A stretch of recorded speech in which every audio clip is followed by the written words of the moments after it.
예, 안녕하세요. 예, 지장경 강의 시간입니다. 우리가 그냥 복습 삼아서 80페이지부터 한번 읽어볼게요. 뭐 다 읽었던 건데 그냥 경전은 많이 읽을수록 좋아요. 그렇죠? 경전을 읽는 것 자체가 그것 자체가 공덕을 닦는 거고, 그 제가 시간 짜투리 시간마다 자꾸 무엇하는 습관을 들이자 염불하는 습관 들이자 말씀드렸죠? 복습 삼아서 80페이지부터 한번 쭉 읽어볼게요. 이와 같이 말씀하실 때 이 법회에는 말을 아주 잘하는 대변이라는 장자가 참석하고 있었다. 그는 오래전에 이미 남이 없는 무생법을 얻었고 시방 세계 중생들을 교화 제도하고자 지금은 장자의 몸을 나타내고 있는 분이었다. 대변장자는 합장 공경하고 지장보살께 여쭈었다. 지장보살이시여, 이 연부제 중생이 목숨을 마친 뒤에 그의 가족들이 공덕을 닦아주거나 죄를 베풀어 여러 가지 선한 인연을 지어주면 죽은 이가 큰 이익을 얻어 해탈을 할 수 있나이까? 장자시여, 내 이제 부처님의 위신력을 받들어 현재와 미래의 모든 중생을 위해 간단히 설명하오리다. 장자시여, 현재와 미래의 중생이 목숨을 마칠 때 한 부처님의 명호나 한 보살님의 명호나 한 벽지불의 명호만 들어도 죄가 있고 없고를 가릴 것 없이 해탈을 얻습니다. 만일 어떤 남자나 여인이 살아생전에 착한 일보다는 죄를 많이 짓고 죽었을 때 그의 가족이나 먼 친척이 복을 닦아 훌륭한 공덕을 지어주면 그 공덕의 7분의 1은 죽은 이가 얻게 되고 나머지 공덕은 살아있는 사람 스스로의 차지가 됩니다.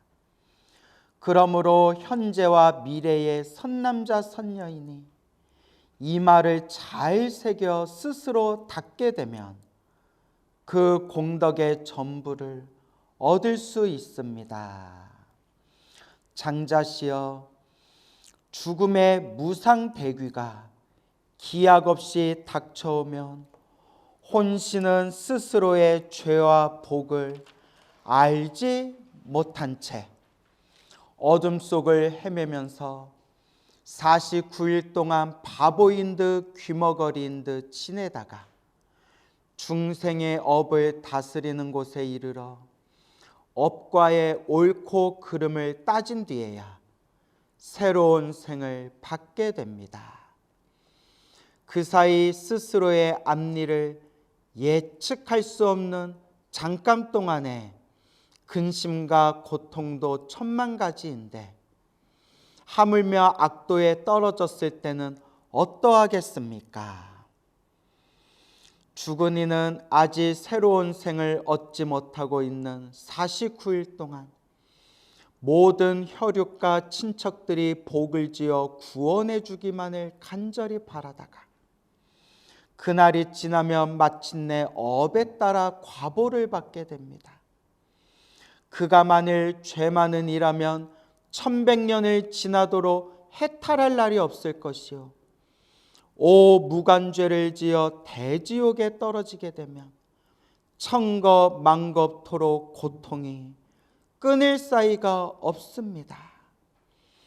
또 장자시여, 이러한 죄업 중생이 죽은 뒤에 혈육과 친척이 죄를 베풀어 그의 선업을 도와줄 때 제식을 마치기 전이나 죄를 지내는 동안에는 쌀뜨물이나 나물 등을 함부로 땅에 버리지 말 것이며 모든 음식을 부처님과 스님들께 올리기 전에는 먹지 말아야 합니다. 만일 이를 어기고 먼저 먹거나 정성을 다하지 않으면 죽은 이가 복의 힘을 얻지 못하게 됩니다. 반대로 정성을 다하여 깨끗하게 만든 음식을 부처님과 스님들께 올리면 죽은 이는 공덕의 7분의 1을 얻게 됩니다. 우리가 여기까지 읽었었나요? 내용이 참 좋죠. 계속 읽어볼게요.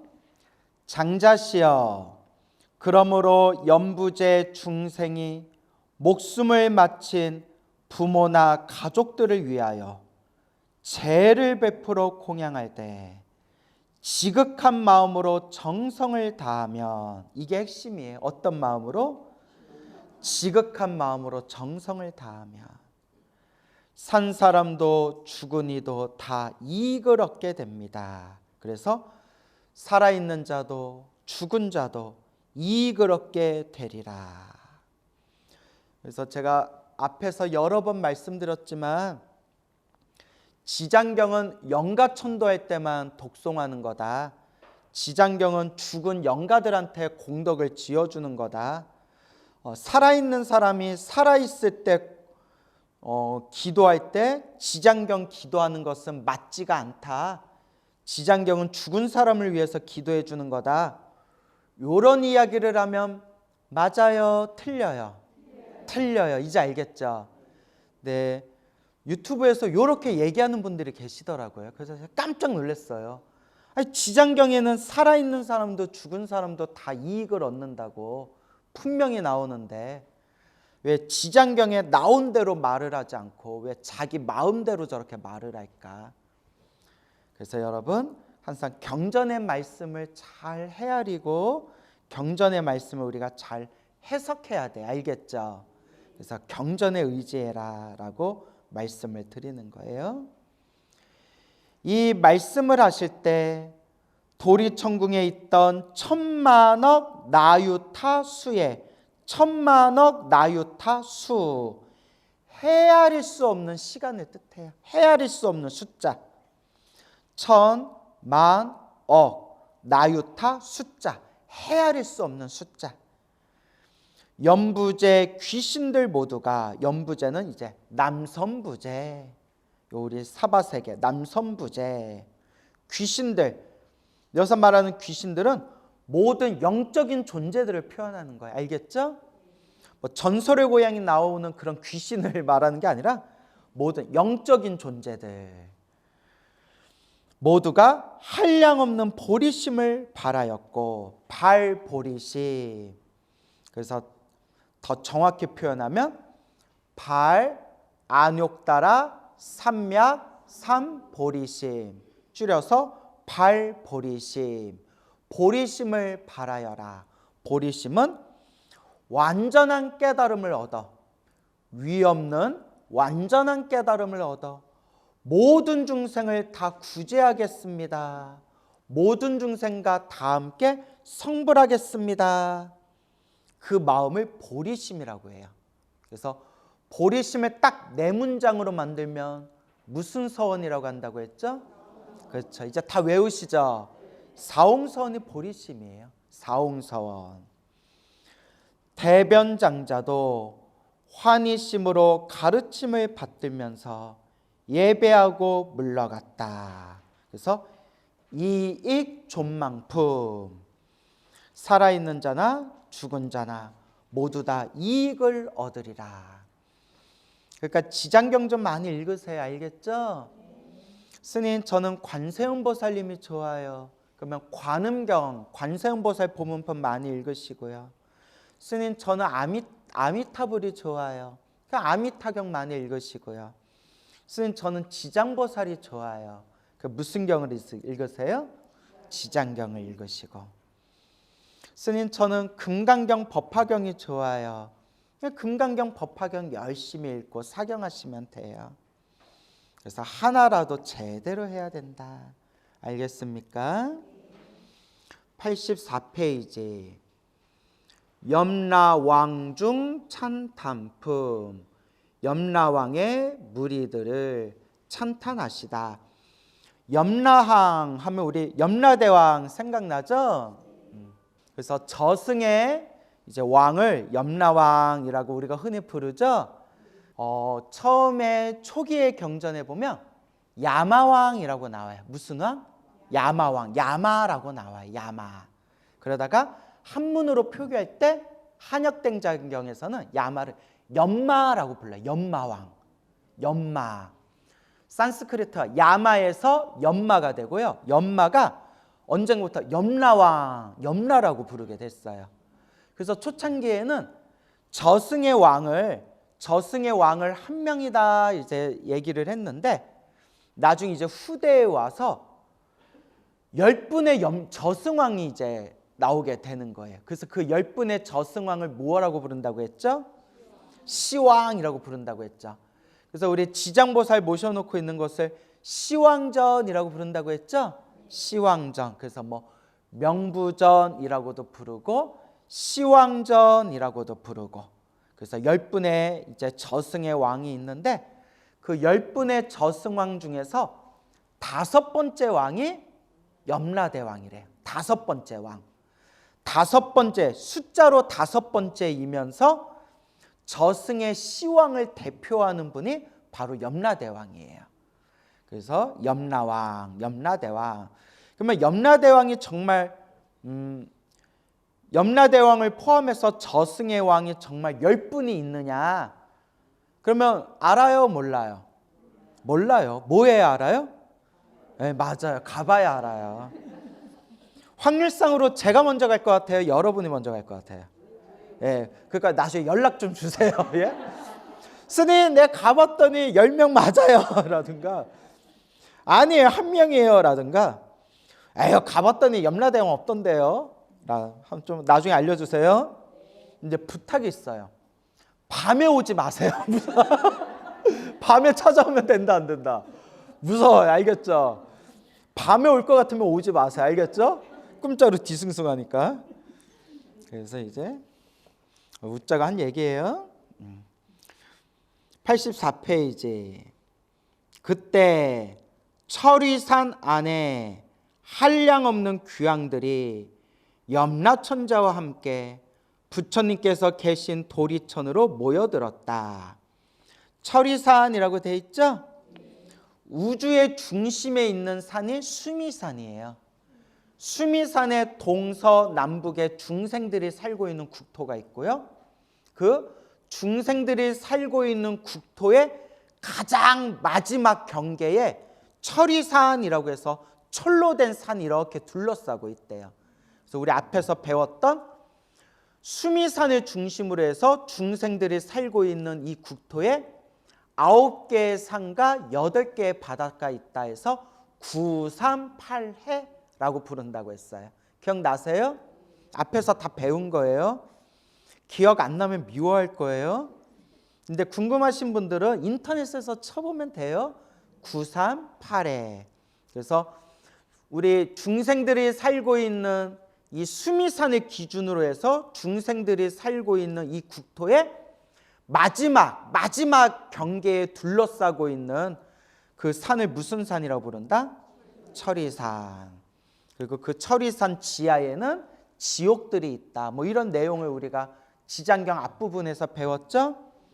그 철위산 안에 한량없는 귀왕들이 있는데, 그 귀왕, 귀신들의 왕인 귀왕들. 그러니까 우리 지구도 몇백 개의 나라로 서로 구성되어 있고 몇백 개의 나라의 각각의 대통령, 지도자들이 있잖아요. 그렇죠? 그러니까 이 귀신들의 세계도 각각의 저마다 귀신들의 지역구가 있대요. 무슨 구, 뭐 우리 종로구, 뭐 강북구, 강남구, 종로구 뭐 이러듯이. 그래서 귀신들이 살고 있는 세계도 각각의 지역구들이 있고, 그 지역을 다스리는 존재를 무슨 왕이라고 불러요? 귀왕, 저승의 왕들이에요. 그리고 그 귀왕들의 또 왕이 무슨 천자예요? 염라천자. 이제 이런 내용이 나오는 거예요. 그러니까 책마다 내용이 조금씩 달라요. 염라천자와 함께 부처님께서 계신 도리천으로 모여들었다. 이른바 한번 쭉 읽어볼까요? 악독귀왕, 다악귀왕, 대쟁귀왕, 백호귀왕, 혈호귀왕, 적호귀왕, 산왕귀왕, 비신귀왕. 아이고 힘들다 야. 정강귀왕, 낭하귀왕, 천왕귀왕, 담수귀왕, 부석귀왕, 주모귀왕, 주화귀왕, 주복귀왕, 주식귀왕. 주식, 여러분 혹시 주식하는 분들이 있나요? 요 주식이 그 주식이 아니죠? 주식귀왕, 주재귀왕, 주축귀왕, 주금귀왕, 주수귀왕, 주매귀왕, 주상귀왕, 주명귀왕, 주질귀왕, 주엄귀왕, 삼목귀왕, 사목귀왕, 오목귀왕, 기리신왕, 대기리신왕, 기리차왕, 대기리차왕, 아나타왕, 대아나타왕 등이었다. 헤아릴 수 없는 귀왕들이 모여들었대요. 참 많죠. 이렇게 수많은 귀왕들이 있었는데 이러한 대귀왕들은 각각 백천의 여러 소귀왕과 함께, 그러니까 대귀왕이 있고 또 대귀왕 아래 무슨 왕들이 있어요? 소귀왕들이 있고 함께 연부제에서 살고 있으며 각각 맡은 일이 있고 머무는 곳이 따로 있었다라고 돼 있죠? 예. 이런 귀신이나 귀왕들이 정말 있습니까? 야차라든가 천룡팔부, 천신이라든가 용왕들이 정말 있습니까? 하면 알아요, 몰라요? 몰라요. 그냥 경전에 있다니까 있는가 보다. 근데 봤어요, 못 봤어요? 못 봤잖아요.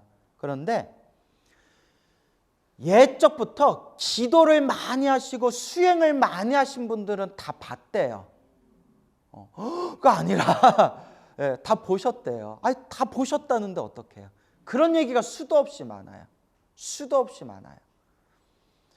우리 아버지 스님도 기도, 산에서 기도하고 여기 막 기도, 신묘장구다라는 기도를 많이 하셔가지고 좀 신비한 체험들을 많이 하셨는데 영가 보셨어요? 하면 대놓고 영가는 못 봤지만 영가의 흔적은 봤대요.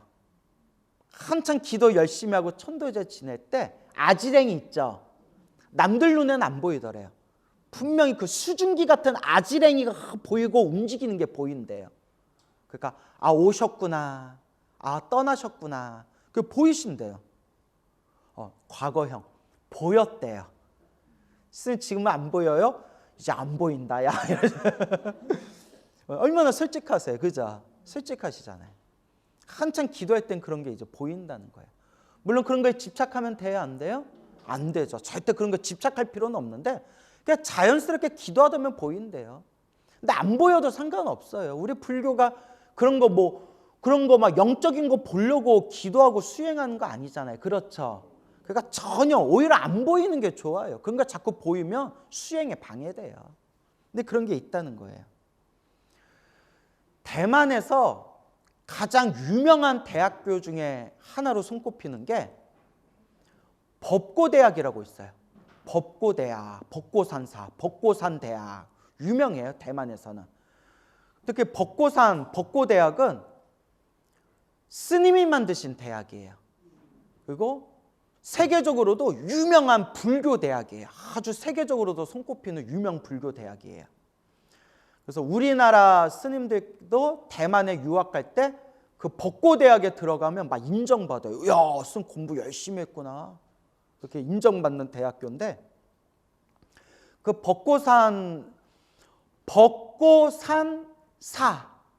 법고산사라는 절에서 법고산에 있어서 법고산사예요. 그 법고산사 옷을 벗었다는 게 아니라 법법자, 법고 두드릴 고자인가? 북고자? 법고산사라는 절에서 만든 대학교가 법고대학교예요. 법고산대학교. 그걸 만드신 스님이 누구냐? 대만 불교의 4대 고승으로 손꼽혔던 성엄 스님이세요. 성엄 스님. 네.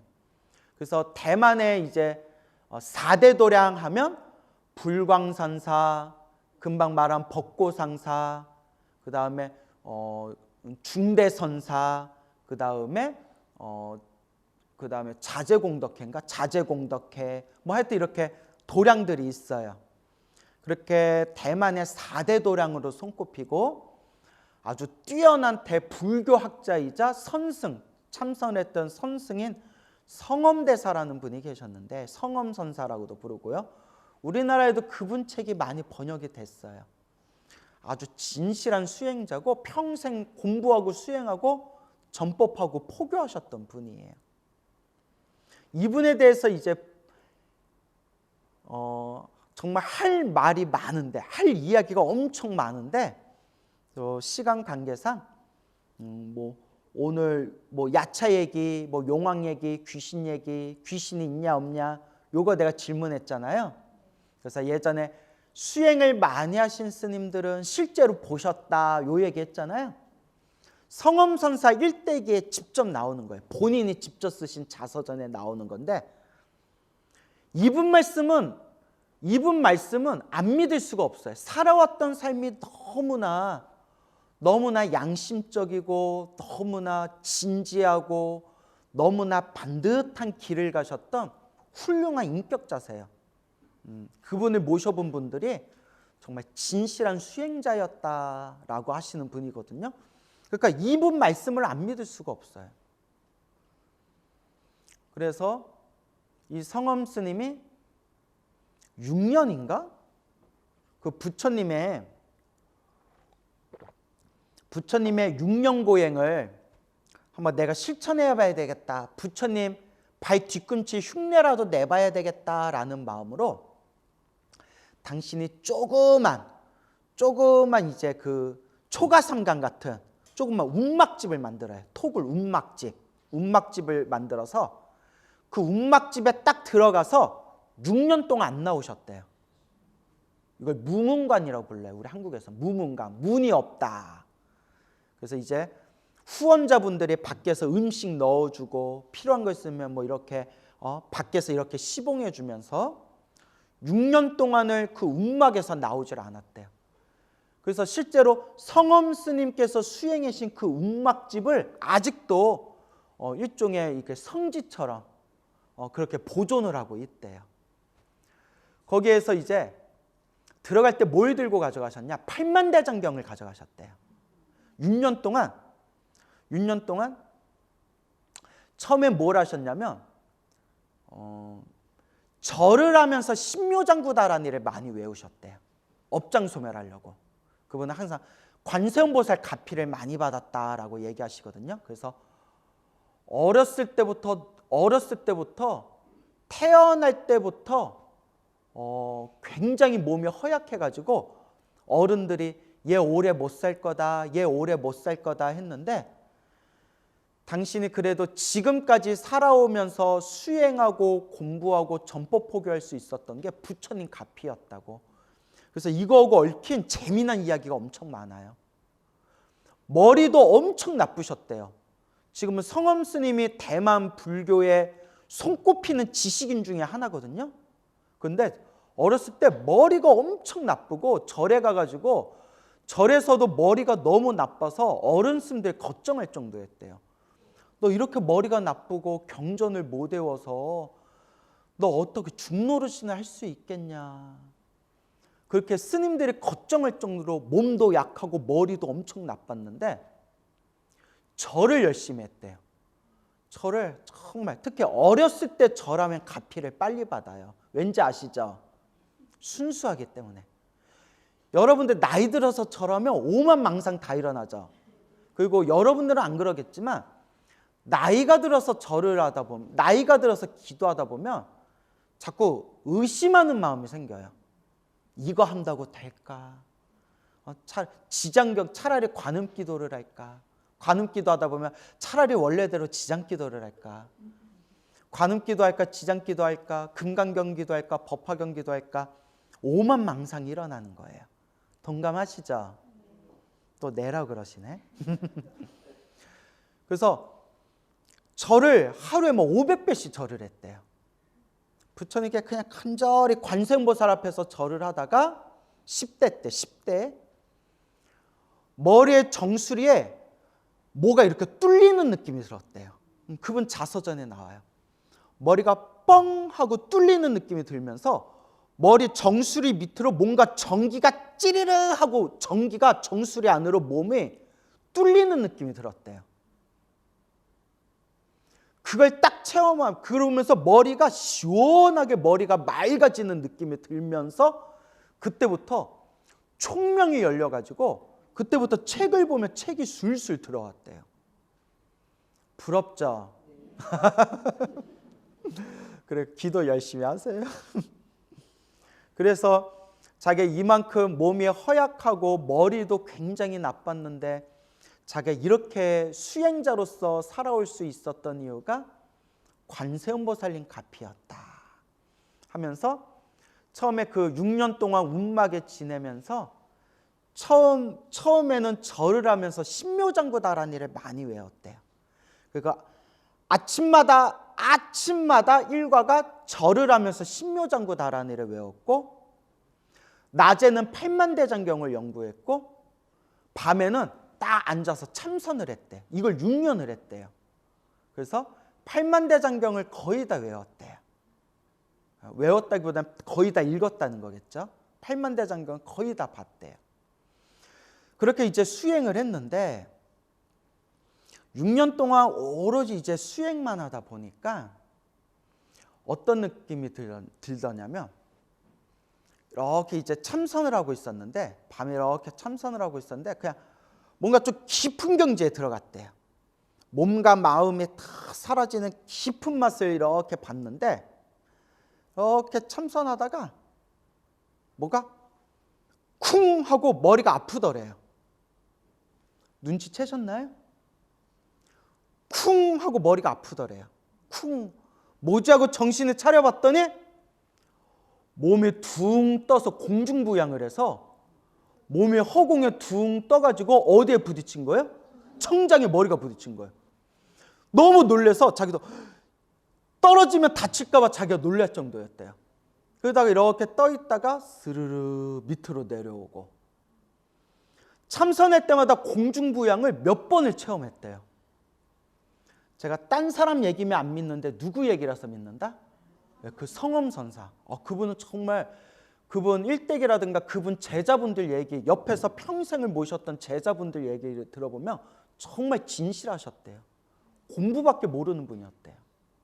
그러니까 안 믿을 수가 없는 거예요. 우리나라로 치면 저 광덕스님 같은 분 있잖아요. 오로지 그냥 전법과 포교하시면서 양심적으로 사셨던 그런 분들. 그래서 공중부양도 이제 몇 번 체험하고 여러 가지 신비한 체험을 하셨는데 그분이 이제 이렇게 얘기하는 거예요. 정말 사람들이 믿지 못할 신비한 체험을 했지만 내가 굳이 밝히지는 않겠다. 왜냐? 이런 거 얘기해봤자 수행하고는 도움이 안 되기 때문에 굳이 밝히지는 않겠다. 이렇게 얘기하시더라고요.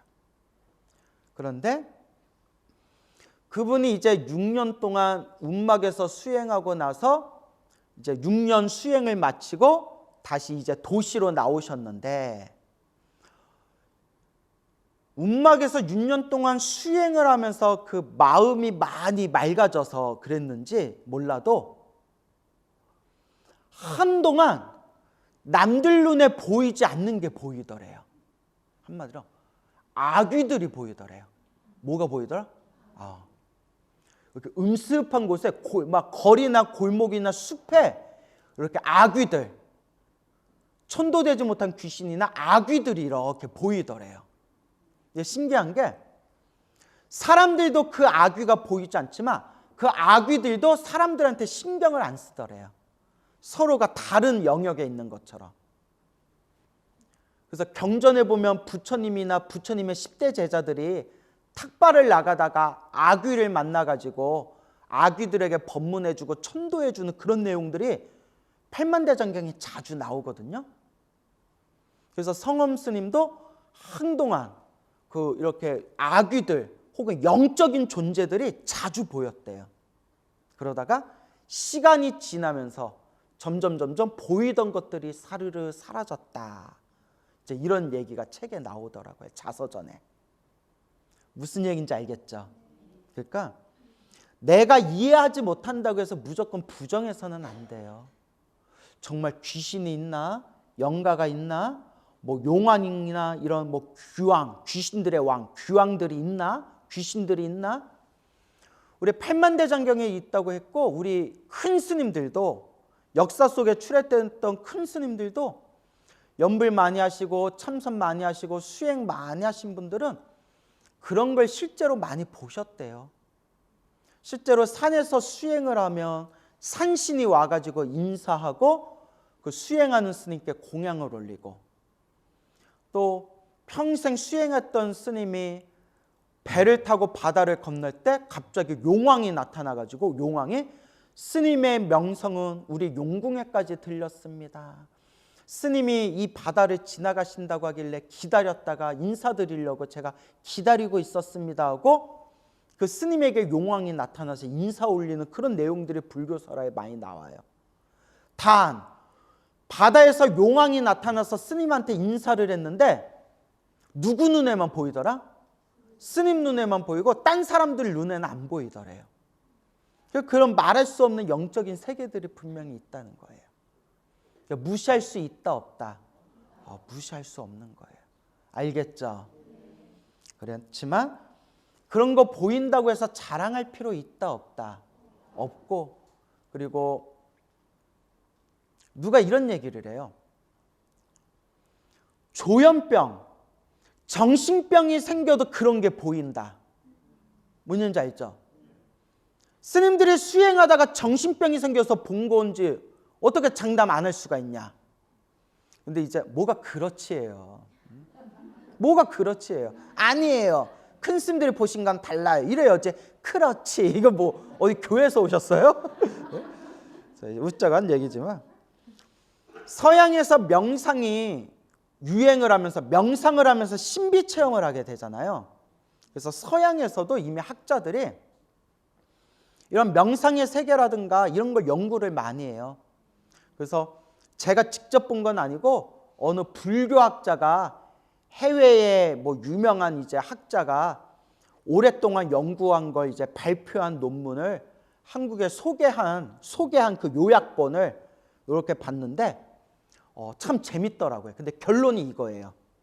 그러니까 명상을 하면서 체험한 신비 체험과 정신병, 조현병자가 체험한 정신착란하고 무엇이 같고 무엇이 다른가? 뭔지 알죠? 명상에서 신비 체험을 한 거와 정신병이 생겨서 정신적으로 착란 증세가 온 거하고 어떻게 구분할 것인가? 이걸 아주 주도 면밀하게 이렇게 이걸 분석을 하면서 결론은 딱 이거예요. 명상 체험을 통해서 본 거는 수행자가 스스로 통제하고 다스릴 수가 있대요. 뭔지 알겠죠?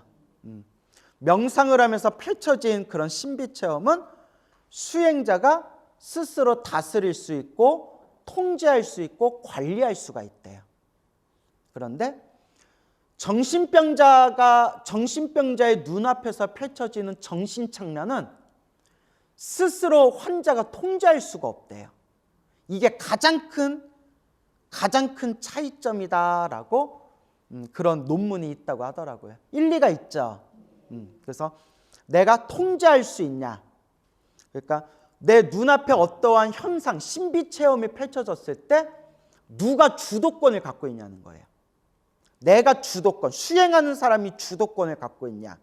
아니면 그 체험, 보이는 그 체험에 내가 주도권을 놓치고 휩쓸리고 있는가? 이걸 명확하게 우리가 선을 그어야 돼요. 알겠죠?